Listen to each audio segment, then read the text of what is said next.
In the middle of an upscale apartment in Bole, the loudest sound is the trembling of hands. Lidya grips the edges of a heavy wooden serving tray, her fingers locked tightly against the dark grain. Her uniform is perfectly clean, but threadbare from years of washing. It's a physical contradiction to the university degree in finance, sitting completely unread in a drawer somewhere. She has buried herself in this corner of the city. She avoids eye contact and moves with a practiced anonymity, preferring to fade into the background of her employer's dining room. Her lowered gaze and absolute quiet serve as a disguise. By remaining motionless and silent, she ensures that the wealthy men in the room see only a servant, never a peer. Just steps away, the dining room echoes with the booming laughter of wealthy men in their 30s.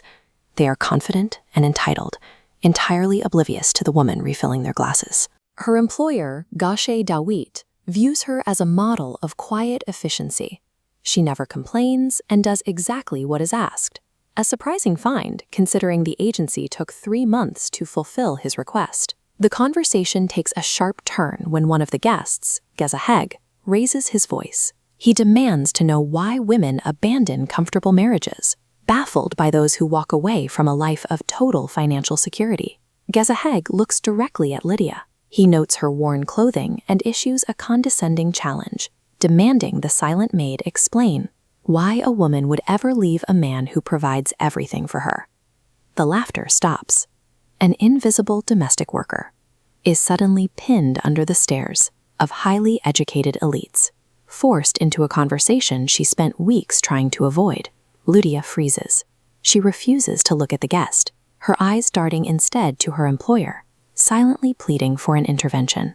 Dawit sets his glass on the table with a soft, deliberate thud. The room goes quiet. He looks at her with an unexpected level of respect and tells her that the table would benefit from hearing her thoughts. Slowly, Lidya takes a single step forward. She keeps her head slightly bowed, but when speaking, her voice is remarkably steady and clear. Providing a single moment of authorized respect to the marginalized allows deeply guarded truths to surface. The woman who spent weeks pretending to be nobody begins to speak. A woman walks away when her internal reserves are drained entirely dry, regardless of material wealth. Men mistake her silent endurance for a lack of grievance. In reality, every slight is recorded in a hidden ledger of pain until the emotional cost shatters the arrangement. Leaving a partner serves as an act of self-preservation. It is a final effort to reclaim the identity she possessed before the relationship consumed her. A woman walks away from material comfort when her own dignity becomes the more valuable asset. It is a survival mechanism, triggered by the need to rescue her own sense of self. Lidya turns immediately. She pulls the wooden tray tight to her chest like a physical shield and retreats to the kitchen, cutting off any further questioning. The dining room is paralyzed.